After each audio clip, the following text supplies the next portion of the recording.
The other issue or challenge has been political persecution. We see this from the days of Buganda Kabaka Mwanga, who murdered the martyrs. A total of 22 Catholics and 23 Anglican converts were murdered between 1885 and 1887. President Idi Amin, when he came into power, he banned the Pentecostal church.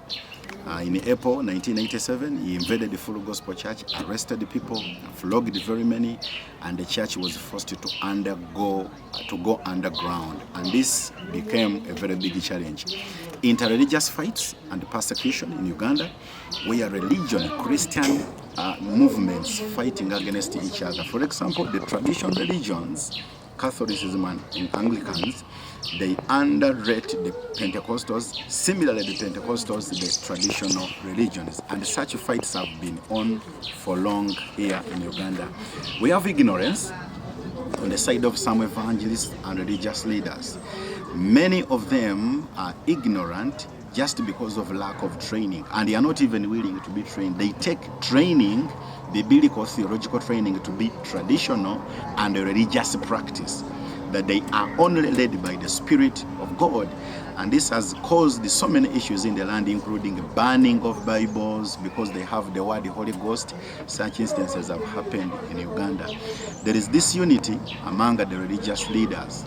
We have noticed this for long, that religious leaders in Uganda, pastors fighting against each other, denominations fighting against each other.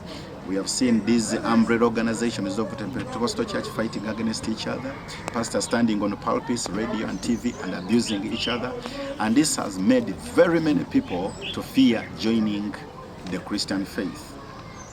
There is also resentment of the Pentecostal church here in Uganda over noise pollution. Most of the churches in Uganda, especially the Pentecostal, they are fellowshipping, congregations are fellowshipping in temporary structures. They have not yet built temporary structures, most of them found in valleys, made up of papyrus. And to make matters worse, prayer, we have taken it as the Pentecostal church that it must involve noise and shouting.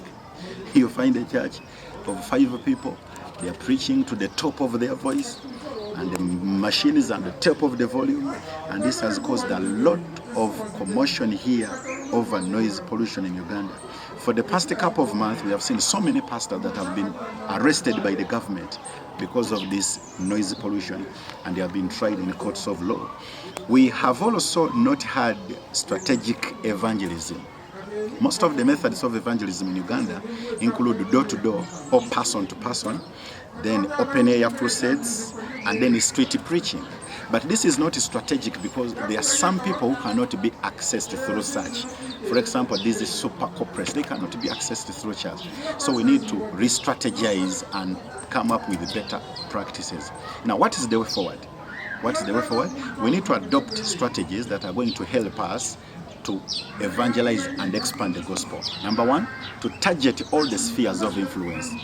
Spheres of influence that Isaiah talked about. The mountain of the Lord shall be established on top of all mountains.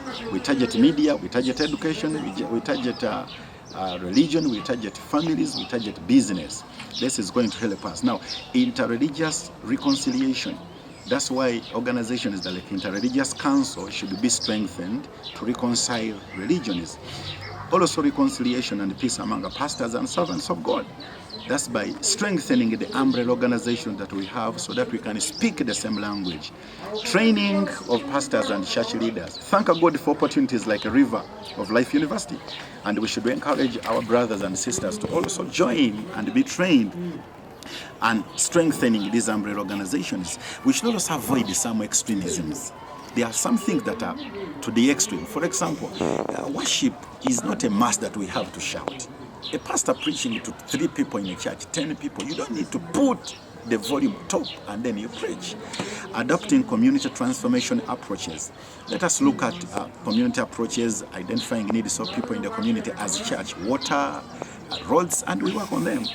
Then creating a relationship with government. We need a good rapport with government. We should know that the Bible even commands us to pray, to intercede for our leaders. 1 Timothy 2, 1-2. And we should also know that according to Romans 13, 1-2, those leaders are servants of God, and we are supposed to submit to them as well. So when we adopt theirs and very many others, I know the gospel is gonna expand. Thank you so much for listening. May God bless you.